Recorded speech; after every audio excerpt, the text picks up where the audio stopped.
यहाँ की बेटी हूं तो आप सबसे कुछ सवाल पूछूंगी और हक से आपका वोट मांगूंगी। ये चुनाव आम चुनाव नहीं है। ये चुनाव हर साल होने वाला वो चुनाव नहीं है, हर 5 साल पर जहां पर आप जाते हैं और वोट देकर चले आते हैं। ये चुनाव तय करेगा कि ये देश आपका रहेगा या नहीं रहेगा। ये चुनाव तय करेगा कि क्या ये देश संविधान से चलेगा या ये देश 1 या 2 लोगों की मर्जी से चलेगा। ये चुनाव तय करेगा कि क्या ये देश युवाओं का है, किसानों का है, यहाँ बैठी मेरी भौजियों और बहनों का है, या ये चुनाव सिर्फ पूंजीपतियों और अमीरों का है। ये चुनाव निर्णायक है। ये चुनाव इस देश की दिशा और दशा तय करने जा रहा है। तो अपनी जिम्मेदारी को समझिए, अपनी जिम्मेदारी को, अपने कर्तव्य को, अपने राजनीति को समझिए, क्योंकि रोटी बदलने का वक्त हो चुका है। 6 बार का सांसद यहाँ का, और महाराजगंज का विकास कितना हुआ है? सवाल यह पूछा जाएगा। सवाल पूछा जाएगा कि महाराजगंज की रेलवे लाइन का क्या हुआ। सवाल यह पूछा जाएगा कि निचलौल और नौतनवा की तहसीलें पानी में क्यों डूब जाती हैं।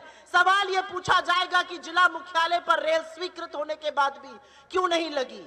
सवाल पूछा जाएगा कि हर बार महाराजगंज के युवा बाहर नौकरी करने क्यों जाते हैं, यहाँ कल कारखाने क्यों नहीं है। सवाल पूछा जाएगा कि 5-5 चीनी मिले, चीनी का कटोरा कहा जाता था हमारे घर को, 5-5 चीनी मिले बंद हो गई। क्या किया डबल इंजन की सरकार ने? ये चुनाव उन लोगों के बीच में है जो संविधान को खत्म कर देना चाहते हैं। ये चुनाव उन लोगों के बीच में है जो आरक्षण को समाप्त करना चाहते हैं। ये चुनाव आपके हक और हुकूक का चुनाव है।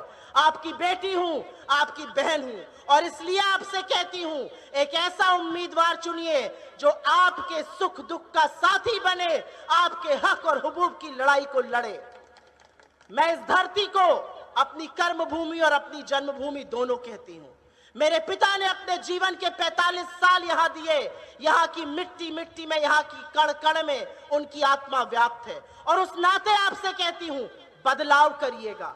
उस पार्टी को, उस गठबंधन को चुनिए जो आपकी बात करते हैं, जो आपके हक की बात करते हैं, जो आपके न्याय की बात करते हैं, जो 30 लाख सरकारी नौकरियों की बात करते हैं, जो महालक्ष्मी से 1 लाख सालाना मिलना महिलाओं की बात करते हैं, जो कानूनी एमएसपी और कर्जा माफी की बात करते हैं, जो मनरेगा को 400 करने की बात करते हैं, जो गिनती की बात करते हैं। इस देश का प्रधानमंत्री एक कायर है। इस देश का प्रधानमंत्री डरपोक है, क्योंकि वो डरता है। वो डरता है आपसे, वो डरता है आपके वोट की ताकत से, वो डरता है आपके जज्बे से। वो डरता है क्योंकि वो जानता है कि जब जनता खड़ी हो जाती है तो बड़ों बड़ों की सिट्टी पिट्टी गुम हो जाती है। वो जनता खड़ी हो चुकी है। 2024 में वो होने जा रहा है जो इस देश में 2004 में हुआ था। मेरे नौजवान साथियों, याद रखिएगा, तब भी बड़ा बड़ा इंडिया शाइनिंग टीवी पर सिर्फ इंडिया शाइनिंग होता था, जैसे आज मोदी मोदी मोदी मोदी मोदी मोदी होता है।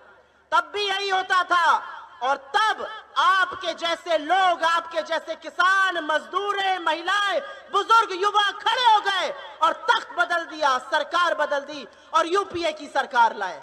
आपको फिर से वही करना है। आपको अपने हक की लड़ाई लड़नी है। आपके सामने एक प्रत्याशी है जो पढ़े लिखे हैं, कर्मठशील है, संघर्षशील है, और आपकी लड़ाई लड़ेंगे। और अगर पंकज चौधरी नहीं तो वीरेंद्र चौधरी उनसे कई गुना बेहतर है, ज्यादा पढ़े लिखे हैं, विधायक है फरेंदा से, और विषम परिस्थितियों में विधायक बने हैं। मैं आपसे हाथ जोड़कर और हक से आपका वोट मांगती हूं, और मैं आपको आपकी ताकत एक बार फिर से याद दिलाऊंगी। यहां पर जितने मेरे नौजवान साथी हैं, याद रखिएगा, तलवारों की धारों पर इतिहास हमेशा बनता है।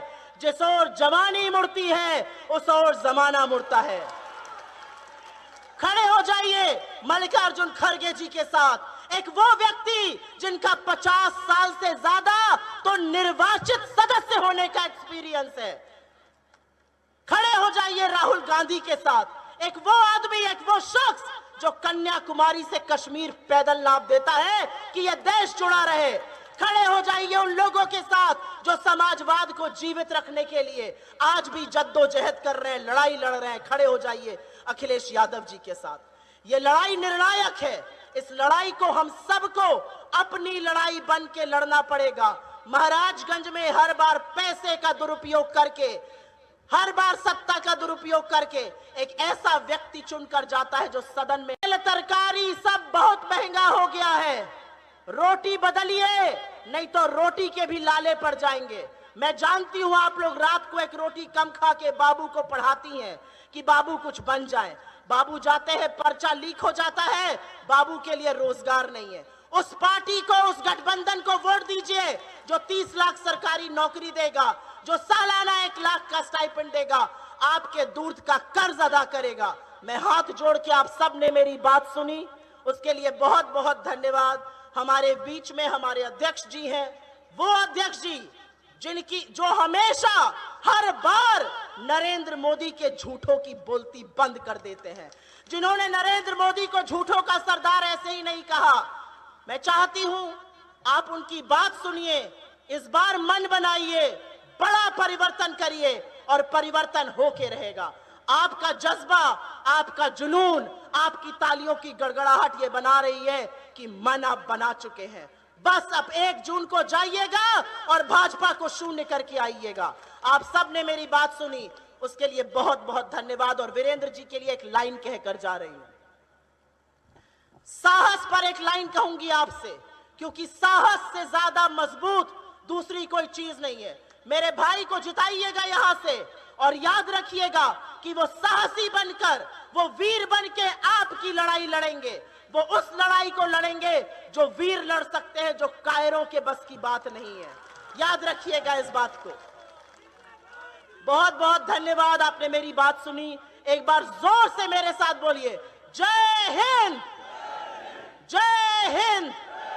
बहुत बहुत धन्यवाद।